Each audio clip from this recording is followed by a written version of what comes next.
Are angel investors laughing with ridicule at your massively flawed 5-year financial projections for your startup company?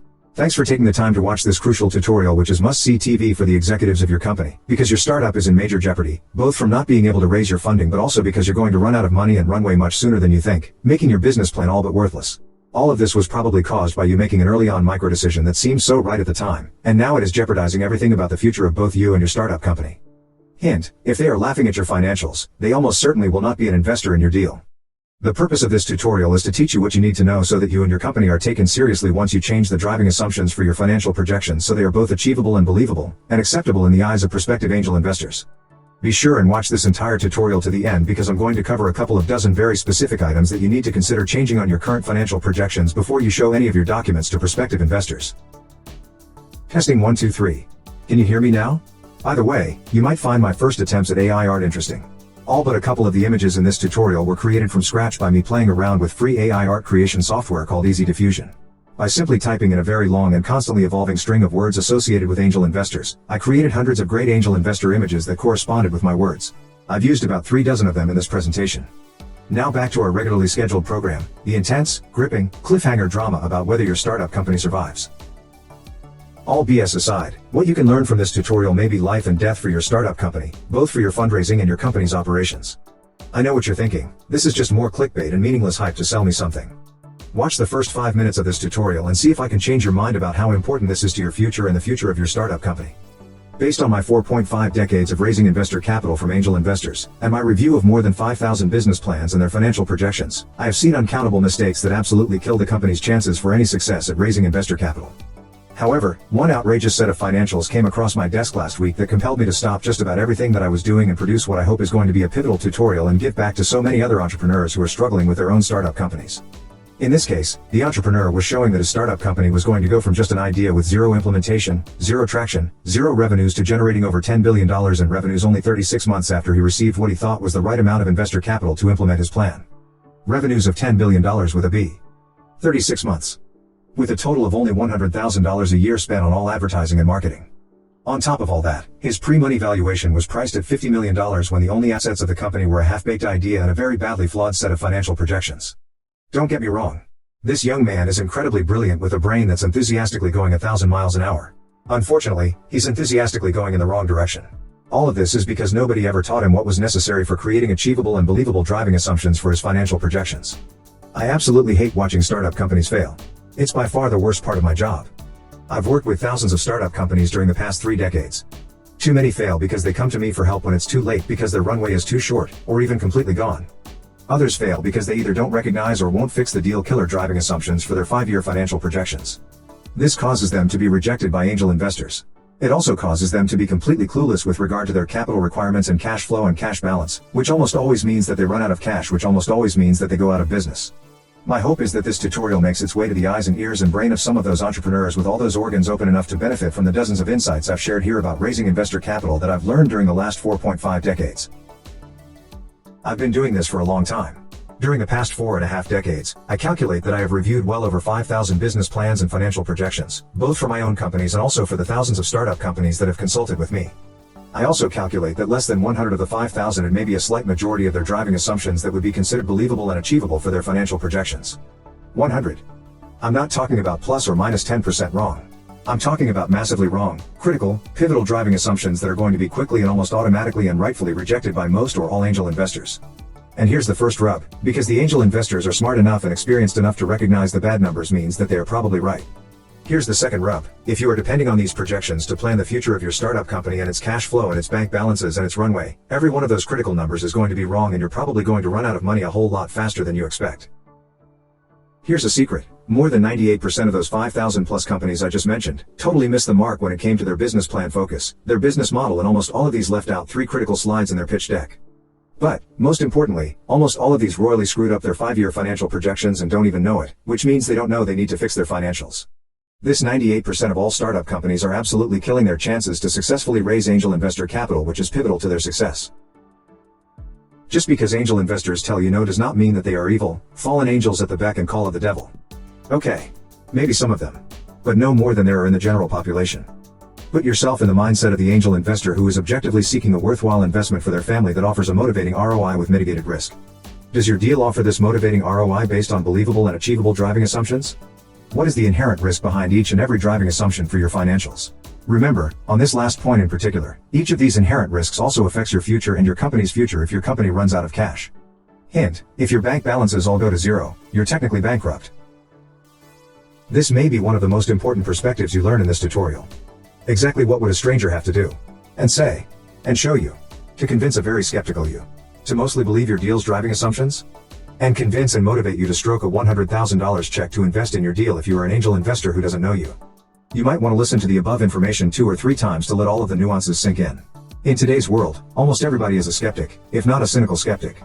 The point is that most angel investors have been bitten enough times by startup CEOs who have misrepresented or blatantly lied or fraudulently lied about their deals.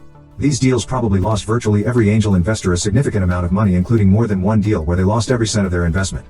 As a result, don't be surprised if you're guilty until proven innocent when it comes to everything you say and everything you pitch, especially when it comes to the numbers.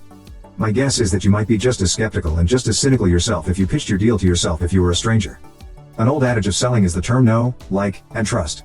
This typically means that, in order to get wallet share, especially for bigger ticket items, the prospect needs to know you, like you, and trust you enough for them to part with their money. How well do you need to know, like, and trust somebody before you write them a $100,000 check for investment in a startup company? Most entrepreneurs, by nature, are rip-roaring optimists. This almost always means that their 5-year financial projections are almost always overtly optimistic. This means that the length of their runway, based on those 5-year financial projections, may have little to do with any reality. How optimistic are you in your 5-year financial projections? Hint, if your startup is still pre-revenue, what month after you receive your funding do you show significant revenues being deposited into your bank account? This one driving assumption can be the kiss of death for your company if it's too optimistic. If your current financials are showing substantive revenues and bank deposits within the first 6 months after receiving your investor capital, you are probably unrealistically optimistic and have unrealistic financial projections, and every major number in your financials is wrong. Dead wrong. The incredibly short runway that you see in the image is real and is part of what is considered to be the most dangerous airport in the entire world, Tenzing Hillary Airport in Lukla, Nepal, which is the gateway to Mount Everest. Here, when you run out of runway, you fall off the side of a very tall mountain. You face the same terrifying dilemma with your startup company and its runway of existence, or its runway to extinction.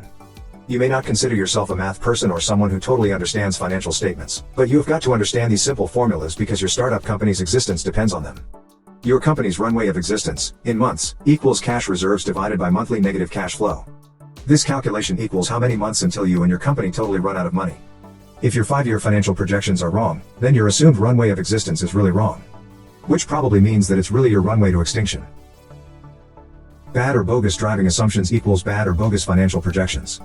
Remember the old adage, garbage in, garbage out? Same thing.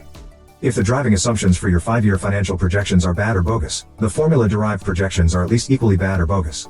And every number that relates to your monthly cash flow and your monthly cash balance is wrong. Usually, dead wrong. All of this also means that your calculation of how much investor capital is needed is completely wrong. This means even if you're successful in raising the capital that you think you need, you're probably going to have days and nights of panic once you realize what you promised investors does not match reality. Only 6% of companies are successful raising angel investor funding. Based on a 10-year research project conducted by the Kauffman Foundation on more than 5,000 new firms, only 6% of startups were successful obtaining funding from angel investors.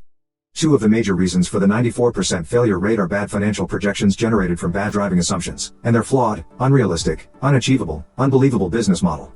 My goal with this tutorial is to greatly improve your 6% chances with angel investors by helping you fix your bad financials before you pitch your deal to your first prospective investor. Hint, raising investor capital is not intended to be a salary continuation program for either you or the other founders. Despite my strong, vocal statements that it was a deal killer, I've had past clients who insisted they were worth a salary of $250,000 to $400,000 per year. In every instance during the past 3 decades, it was a deal killer and those clients never received their funding. If your numbers show annual salaries for the executive team over even $150,000 per person per year, you probably will not be successful with your fundraising. Lower salaries with performance-based incentive bonuses, if done right, can be the win-win solution. Too many companies make a bad microdecision that ends up killing their company. The major problem is that most startup companies mistakenly try to save money by getting their business plan and financial projections done by hiring the cheapest possible talent. I get it. Money is tight for almost every startup company and you want to make your cash last as long as you can. So you make a quick microdecision to go with the cheapest bid you can find to get that part of your fundraising package checked off the list. Besides, those are just a bunch of numbers that you may not understand anyway. All the while, you do not realize that this one simple microdecision is going to have dire and lethal unintended consequences that will probably kill your company, just because you wanted to save a few dollars in the worst possible place. Cheap talent has learned how to use cheap software and templates to spew out dozens of pages of projections to be quickly slapped into a business plan. The problem is that this cheap talent, almost always, has zero concept of the fundamental metrics associated with your niche and your industry, and no insights into the near infinite multitude of hidden nuances required to actually start and run a company, including what is required to actually raise angel investor capital from real human beings. Often, this cheap talent chooses driving assumptions that generate projected, desired metrics, including hockey stick revenue gains with absolutely no concept of what's required, expense-wise, personnel-wise, timing-wise, cash balance-wise and execution-wise, to generate those results. Again, garbage in, garbage out. Garbage projections based on garbage driving assumptions rarely get funded. Would you write a $100,000 investment check for garbage projections? Cheap talent has no experience base on how to drill down on the numbers. Each company's unique and specific business model is different. Cheap talent can't validate the revenue stream or understand what will be required for actual startup costs, including all the money it takes to raise the money, cost of goods sold, personnel, and the realistic operating costs inherent to each company's specific needs, including reality-based estimates of what it will actually cost for marketing and advertising to drive revenues that come close to matching the revenue numbers in the business plan. All of these bad driving assumptions by cheap talent add together to create massive shifts of hundreds of thousands of dollars, if not millions of dollars, of unaccounted detrimental changes to both revenues and operating costs per year. Angel investors are almost always experienced enough and smart enough to very quickly spot garbage driving assumptions and garbage projections. Not only do these angels lose all confidence in every number in your business plan, but they also immediately lose all confidence in you and the rest of the management team for believing that the garbage is really valid, or worse still, believing that you and the management team know the numbers are bogus and are still trying to sell the deal with intentionally bogus numbers. The upshot: prospective angel investors will reject your deal, and will not waste any more time on your deal even if you come back with what you believe are corrected numbers. You almost always just have one shot with each prospective investor. Don't blow it. This cheap talent might be the person looking back at you in the mirror every day. Often, this inexperienced, cheap talent creating the financial projections is the entrepreneur themselves. It's understandable since most entrepreneurs have never yet successfully started their first company, written a real business plan, developed realistic and achievable 5-year financial projections or raised angel investor capital.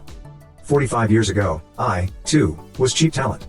My master's degree thesis for my MBA was a 5-year business plan for starting my real estate investment company that I was going to form as soon as I graduated. While I exceeded all my 5-year financial goals in under 2 years, a major part of that reason was that my own numbers for my first startup company were incredibly naive, primarily due to my complete lack of experience running a real estate investment company, or any other kind of company since, at 29 years old, I'd only worked for big companies or organizations like NASA. That's why I totally understand how entrepreneurs and startup company CEOs easily fall for the trap of cheap talent. By the way, that same first startup company that I formed 45 years ago is still very active and is the parent company of all the companies that I currently own. With that same first startup company, I was able to raise over $34 million from more than 1,200 angel investors so that we could purchase over $100 million of income property. If you are the cheap talent for your own company, do you think it might, just maybe, be worth reconsidering that idea now that you know how potentially dangerous it can be? All of your cash flow and all of your cash balance projections are wrong. This means that the amount of funding you really need to raise from investors is completely wrong. This means that your runway may be very quickly non-existent or insufficient to reach break-even cash flow, even if you're successful with raising angel investor capital. If you are on the verge of starting a fundraising campaign, or even in the middle of one right now, stop all fundraising until you finish this tutorial. We are getting ready to cover some of the very specific, fundamental stumbling blocks that so often interfere with companies being part of the 6% who get funding. I strongly recommend you stop everything and take a hard look at your own financial driving assumptions and projections based on the examples I'm getting ready to cover. Remember, if your projections change, almost all of your other documents for your fundraising will need to be updated before you use them with prospective investors. Do your current financial projections include these considerations and metrics? Detailed, monthly financials for every one of the first 24 months. Too many financial projections only show annual numbers. Investors want to see monthly details for 24 months. The general goal for investors in most pre-revenue or barely any revenue companies is to see when break-even cash flow is projected to occur. Investors also want to see the expected revenues, expenditures, salary breakouts, timing of employee hiring, marketing and advertising, etc. They also want to be able to track cash flow and cash balances in particular and want to see how these numbers are changing month by month. Ideally, if you can't reach positive cash flow from operations within the first 24 months after funding, a lot of investors want to see monthly breakouts for every year until you get there. Remember, arm waving is not allowed. Prospective investors also want to see your startup costs, including funds required to raise investor capital. Startup costs are those expenditures that are going to be required before funding or within 30 days after funding is received. This is where entrepreneurial naivety and entrepreneurial entitlements often show up first. Most startup companies don't include everything that needs to be there on their list of startup costs. This includes a significant amount of money that's going to be required to raise the money for the company. Yes. You have got to spend money to raise money. This number can be substantial, and when overlooked or ignored or underestimated, the company rarely succeeds in raising its investor capital. The entitlements part of this is whether the company is planned around not only having an MVP, minimum viable product, but is also geared to be an MVE, a minimum viable expenditure company. Angel investors want to see expenditures that are absolutely necessary for success, without squandering a penny on opulence, extravagance and wasted funds. They will not be amused with Class A office space, rosewood desks, Persian rugs, well, you get the idea. Likewise, and this is a critical one, they don't want high salaries for anyone. They don't want a top-heavy organization chart with too many chiefs and not enough Indians. They do want you to have the best talent you need to achieve success. These are just some of the considerations that should be included in your 5-year financial projections. Savvy angel investors quickly look for these numbers. Their absence, or their badly chosen estimated numbers, let the investor quickly decide whether this is a naive CEO who doesn't have the necessary managerial experience to properly execute the business plan. There can be very fine lines between some of the stuff, and this is yet another place where it can be very handy to have a cost-effective, massively knowledgeable and experienced mentor to help you stay on the correct sides of those lines. How confident are you with your financial projections on these metrics? What month after funding will you actually generate deposits in the bank from sales? What month and year will you actually generate deposits in the bank to reach break-even cash flow? What are your year 5 revenues, net earnings and ending cash balance? These 3 answers are 3 of the most critical metrics for your startup company. These 3 answers for these 3 critical metrics were almost always wrong on virtually every one of those 5,000 plus financial projections I've seen. The problem with these being wrong is that it jeopardizes everything about your company. If your projected start date for revenue slips beyond what you're projecting, or if revenues fall short for 1 or more months for whatever reason, your cash balance is going to go down more and faster than you expected. Obviously, if this continues long enough, you're going to run out of money and be bankrupt. Even just 1 month of schedule slippage on your start date for real revenues can often mean a massive, negative impact on your cash reserves. That lower cash reserve may mean that you no longer have enough money to get you to break-even cash flow. As a corollary, if your projected month for hitting genuine break-even cash flow is not met but instead takes longer, those additional months of negative cash flow are not built into your numbers. This means your cash balance is going to go down more and faster than you expected. Obviously, if this continues long enough, you're going to run out of money and be bankrupt. The other major consequence of these numbers being wrong means that your calculation for the amount of money you need to raise from investors is completely wrong, meaning that you probably are not raising enough money to succeed. Guess what? Angel investors are generally smart enough to spot all of the above problems, which they will justifiably interpret as a train wreck getting ready to happen somewhere down the track. Hint: investors do not want to invest in an obvious train wreck. What are your advertising and marketing costs for each of the 5 years for your 5-year financial projections? Are these genuinely sufficient to drive revenues? This is another area that is grossly overlooked by virtually every entrepreneur. It's also one that sophisticated angel investors review carefully, mostly for reasonableness but also as a fundamental measure of the management team of the company asking for money. If projections for advertising and marketing costs don't pass the reasonableness tests, you probably will not get funded. Beyond that point, all of your cash projections, both cash flow and cash balances, are going to be blown to hell, as well as your company valuation 5 years after funding. Hint: my starting point for advertising and marketing for a pre-revenue startup company equals 10% of your expected annual revenue. Give or take the specifics tied to your industry and or your specific products and services. This means if you are projecting $40 million in revenue in year 4, for example, then, in very rough terms, your advertising and marketing costs will probably be in the neighborhood of $4 million. Also, how much contingency do you have built into your numbers? Does your funding number include enough that you can exceed break-even cash flow for 6 consecutive months? Again, if you're not raising the right amount of money, your company's train wreck may be inevitable. How much total money do you need to raise from angel investors to reach genuine break-even cash flow for 6 consecutive months? How confident are you with your financial projections on these metrics? In what year and in what month does your lowest cash balance occur without additional investment into the company? How much is your lowest cash balance in that year and month before any additional investment is made? These lowest cash balance numbers, which are almost certainly going to be large negative numbers without angel investment, tell you and the prospective investors how much money you need. This number does not include all of the additional reserves and contingencies that you need as a buffer. Avoid building your buffer inside each number. Instead, make each number your best, most realistic guess and then add 1 number for contingency in your sources and uses of funds. The monies that you add on to the lowest cash balance number should take into account every number that are in your financial projections that might be negatively wrong. These contingency monies need to also take into account covering potential slippage and revenue deposits to your bank account matching your projections. Investors want to make sure that you don't run out of money, because if you need more money you might not be able to raise it, even from existing investors, to protect their first money. Almost by definition, if you need more money, that means you did not choose wisely with your first set of projections. This is going to cast serious doubt on your fortune telling with your second round of financial projections. This can greatly lower your credibility unless you have been able to generate significant traction and proof of concept and need more money to handle the cash demands that often come with rip-roaring success. Likewise, you do not want to pad the number so much that you're raising significantly more money than you need. Firstly, this is a big red flag to prospective investors that you have no confidence in your projections. Secondly, the more money you need to raise, the longer it's going to take you to raise it, and the more equity you're going to have to give up in ownership and control for monies that you really don't believe you need. Hint, I continue to be dumbfounded by way too many startups using swag for their numbers. Swag is an old scientific and engineering acronym for scientific wild-ass guess. It may have helped us land men on the moon when I worked for NASA during that great first event, but swag numbers are the kiss of death with prospective investors. If you are not interested in doing the hard work to generate reasonable and achievable detailed financial projections, prospective investors are not interested in gambling their money on your startup. And, yes, I really am a rocket scientist. What is your pre-money valuation? You calculate your pre-money valuation by dividing the amount you're raising from investors by the percent of the company you are exchanging for that money.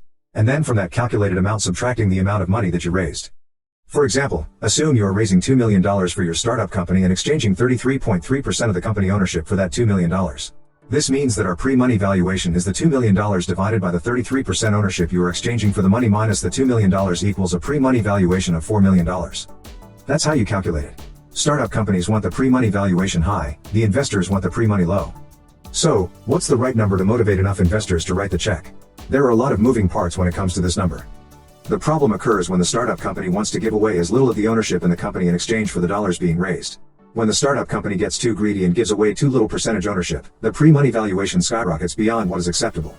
Another real problem arises when a company is purely vaporware. This means that they have a great idea, developed a concept, maybe even developed non-working prototypes and developed some spreadsheets and a business plan. At this point, your startup is not worth a lot of money when it comes to pre-money valuation because you have not produced anything, you have no patentable IP, you have zero traction, you have zero revenues, you probably don't have many, or even any, of your management team already full-time with the company, you have no minimum viable product and you have no proof of concept. Yet you want to exchange $2 million from investors for 5% of the company. If we go back to our calculation for pre-money valuation, we now have an exorbitant and unrealistic $38 million valuation for our company that's not much more than an idea. Hint, for 99.99% of the startups out there, this valuation would be laughable in the eyes of prospective investors. Second hint, your startup company is probably not part of the 0.01%. I understand. The stuff is not straightforward or intuitive if you have no experience with fundraising, but you cannot just push forward with nonsensical numbers that won't get you your startup capital, no matter how much you arm wave. Financial projections for fundraising are both complex and complicated as you can probably tell from this tutorial, and we are just talking about financial projections so far. Wait until we get to the hard part, the actual fundraising. All the stuff that you are learning makes it very easy to understand why 94% of companies that desire angel investment never get it. The good news is that this tutorial is teaching you the stuff that your competitors for funds never take the time to learn. This puts you way ahead of them on being part of that 6%. How confident are you with your financial projections on all of these metrics? If you are able to give reasonable answers to all of these questions, you would appear to be ahead of the game. However, the validity of each and every one of your driving assumptions could drastically change every single answer and number that you just gave. I recommend that you read the words 3 or 4 times so that you really grasp the implications and existential importance for your own company. Let's look at one critically pivotal financial projection as an example. What month after funding will you actually generate meaningful deposits in the bank from sales? This one critically pivotal financial projection actually requires knowing the right answers to a multitude of driving assumptions, and missing any of those driving assumptions can massively change all of your critical cash numbers. If that projected month were to slip even a few months, the resulting negative cash flows could completely devour all, or even more, of your contingency money. If you even blink, you're going to look and find your cash balance has been eaten away, so you no longer have those funds that were intended to get you to break even cash flow. Out of cash equals out of business. You heard it here first. You may be faced with a genuine, non-recoverable, corporate existential crisis. As you can tell from everything we've talked about, it's incredibly easy to make mistakes with a multitude of driving assumptions for your startup company. I get it. You have never done this before and the company has zero history to give you clues as to what the right answers might be for your driving assumptions. In this case, you have got to depend on the vast, real-life, hands-on experience of the person helping you with your financial projections. Unfortunately, a large majority of startup companies trivialize the importance of their 5-year financial projections. Because of this, they think that the help they need for their financials is a dime a dozen commodity, so why not go with the cheapest possible price? This catastrophically bad one micro decision right here is what kills the future of so many startup companies. Penny wise and dollar foolish. Too many startup company CEOs have this clarity of insights way too late to save their company. Because you depended on a cheaply done business plan and financials, you and any investors you have may lose your entire startup company because you ran out of money. You may, personally, end up facing potential investor lawsuits for gross incompetence when there's no money left to defend yourself. Imagine the massive negative impact on your current and future credibility caused by you going back to your investors just months after the completion of your offering. Can you imagine having to admit that all the money was already gone, just because you miscalculated the numbers, because you used inexperienced, cheap talent? Can you imagine having to disclose that your startup company is on the brink of bankruptcy? Benjamin Franklin had some insights on this. For want of a nail, the shoe was lost. For want of a shoe, the horse was lost. For want of a horse, the rider was lost. For want of a rider, the battle was lost. How are you going to prevent the loss of that nail for your startup company when it comes to your heavily flawed, detailed 5-year financial projections? Both your fundraising and your startup depend on your financial projections. Don't be yet another startup company that bites the dust because you chose to unwisely bet your company's entire future on hiring inexperienced, cheap talent to create your mission-critical 5-year financial projections. Fix your financials now before approaching your first prospective angel investor. Angel audits, an affordable solution for these fatal self-inflicted wounds. As you have seen, these self-inflicted wounds are almost always fatal to any future for startup companies. My goal is to offer startups a very affordable, no-brainer solution that can greatly improve your chances for success when raising your angel investor capital with my angel audit service. Fix your massively flawed financial projections now, with angel audits. Even if you previously made that flawed microdecision by hiring inexperienced cheap talent, use angel audits to help you fix your massively flawed financial projections before you pitch even one more prospective angel investor. This also means that you need to immediately stop all your fundraising efforts since all documents could be impacted by changed financial projections. The last thing you want is to have consistency mistakes between all your documents and your financial projections. This consistency oversight is a deal killer for a lot of angel investors. What I personally do for you to greatly improve your 6% funding chance. I perform a detailed review of your financial projections, driving assumptions and business model. I review these just like prospective angel investors will view them. I provide you with my written analysis and very specific recommendations for changes to your driving assumptions, projections and your business model to make them more believable and achievable. Please note that I do not make any changes to your spreadsheets or documents. Instead, I give you a written analysis and specific recommendations for changes that you and others in your organization can make directly to whatever documents or programs that you use to generate and produce your financial projections. If you would like my help making the actual changes, I can do that for you, but it's outside the scope of the very inexpensive angel audit service. If you need this optional help, drop me an email and let me know what you have in mind and I can give you my current hourly rate for my services. Let me quickly explain how my 2-tier financial focus with angel audits provides you with critical help. Firstly, I help you ensure that your business model and financial projections much more accurately estimate the future of your company. I give special emphasis to revenues, expenses, personnel and startup costs and their timing so that cash flows and rolling cash balances are more accurately projected. I'm also looking for the near infinite number of typical, startup company deal killer blunders that most entrepreneurs seem to include in their 5-year projections. Many of these have nuances galore that take my massive experience with angel investors to spot, and to know how to best exchange bad driving assumptions for believable and achievable driving assumptions. By using angel audits, the amount of capital you actually need from angel investors will be much more accurately identified. Too many startup companies only very badly guess how much investor capital they need. Angel investors can spot this very quickly and it almost always destroys any confidence prospective investors have with any of your numbers, along with having them immediately question the capabilities of the startup company CEO. By using angel audits, your company will also have a significantly better chance of avoiding bankruptcy because you ran out of cash much sooner than you imagined would be possible. What a great idea! Secondly, by accomplishing the first goal, you and your company will be significantly better postured to be more positively impactful, motivating and enticing when presented to prospective angel investors. Oh, and so that angel investors don't immediately trash your whole pitch within 2 minutes due to your obviously bad projections.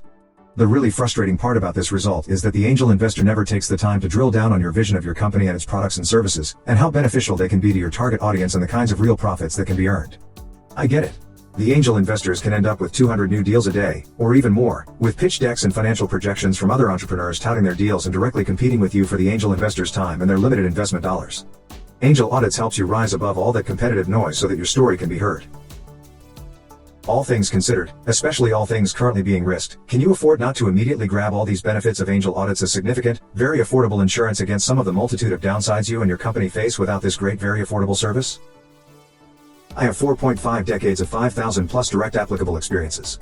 My very unique credentials and capabilities were gained from reviewing those 5,000 plus startup company financial projections and business plans, plus I successfully started my own 4 dozen startup companies and partnerships in which I was the founder, CEO and general partner. Isn't that the kind of massive, applicable experience, credentials and capabilities you want helping you with your own critical detailed 5-year financial projections? Angel Audits provides you and your startup company with this kind of senior level expertise for an amazing, no-brainer, affordable investment for your future. What about the other dozen documents to legally raise angel investor capital? I can also help you properly review or create the rest of the absolutely essential dozen major documents that will be required if you hope to successfully raise investor capital. Certain documents are required in order to be legally compliant with both state and federal securities laws in the United States. Optionally, you can also greatly improve your chances for success with angel investors even more by having me review, or better yet, have me create from scratch, all of your dozen documents including your detailed 5-year financial projections, your entire business plan, pitch deck, executive summary, investor website and offering documents, etc. along with hiring me to manage your entire angel investor fundraising. Imagine having someone as a fractional senior executive with massive real-world angel investor and fundraising insights to greatly help you improve your 6% chance of successfully raising angel investor capital. Do not be part of the 94% failures who never fix their flawed financial projections. I offer 3 levels of service for our clients with angel audits. Standard service includes a typical 10-workday turnaround. Priority service, for a typical 5-workday turnaround, and top priority service, for a typical 2-workday turnaround. Both priority service and top priority service also include a review and my recommendations for changes regarding your current pitch deck with the goal of making it more receptive and enticing for prospective angel investors. Top priority service also includes, at no extra charge, a second, detailed review of your financial projections, their driving assumptions and any updated pitch deck after you have implemented my first round of recommended changes. Note, neither standard service nor priority service includes any secondary or subsequent reviews of your information without payment of a new review fee. You might wonder why a full new review fee is required when only a few changes were made to the driving assumptions. The answer is that even one relatively small change to a single driving assumption can propagate to virtually every critical number in your financials, especially your all-important cash flow numbers, break-even analysis, cash balances, etc.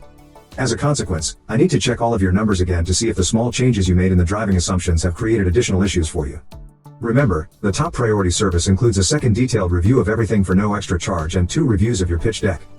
Prospective investors are too hard to find. You do not want to waste a single opportunity having bogus numbers that will be immediately rejected by even a single angel investor, and you certainly don't want to have bogus numbers that may be the kiss of death for your company. How fast do you need your flawed financial projections fixed? The sooner we start, the sooner it's done. Details and fully transparent pricing at angelaudits.com. Introductory pricing if you act now. Available for a very limited time only. Pricing and details are transparently available at angelaudits.com. Angel audits might, just maybe, be the most pivotally important investment that you spend on your startup company, both for your angel investor fundraising and to help ensure that your company does not run out of cash because your financial projections are wrong.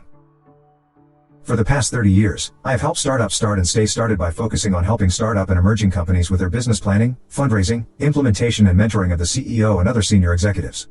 During that time, I've already directly helped thousands of diverse startup companies and their CEOs, in 49 of the 50 states, in more than 70 countries, on 6 of the 7 continents and in more than 200 different industries. Altogether, I've been working with angel investors for nearly 45 years, including the 1,200 angel investors and venture capitalists who invested a total of over $34 million into my own companies. My primary goal with my angel audit service is to greatly improve your chances of being part of the 6% who succeed in obtaining angel investor funding by tapping my 45 years of direct experience to help you fix your flawed financial projections before you begin raising your investor capital. Are you ready to fix your flawed financial statements and be part of the 6% successes instead of the 94% failures? For all of the details and pricing, check out angelaudits.com. Exactly how will you successfully complete all of these overwhelming tasks without Robert's help and experience? Angel audits can greatly improve your chances for success with prospective angel investors by helping you to fix these flaws before they're seen by suspects or prospects. Get in touch now. Email Robert today at ceo@chiefai.com. Make sure that your numbers really make sense before you finalize your documents and pitch deck, and before you pitch the first prospective investor. Thank you for your time and interest. Best of luck with your startup company and your fundraising. Note, all prices and terms are subject to change into Robert's time availability, and all deliverable timelines are estimates. If you hire us, you work with Robert, not some inexperienced subordinate who lacks his 4.5 decades of experience. Since there is only one Robert and he limits the number of active clients he works with at any one time, he will not always be available to work with new clients. We strongly recommend signing up for our angel audit service at your earliest convenience, since Robert may not be available to new clients at a moment's notice to help you with your company's critical needs. Get in touch now. Email Robert today at ceo@chiefai.com.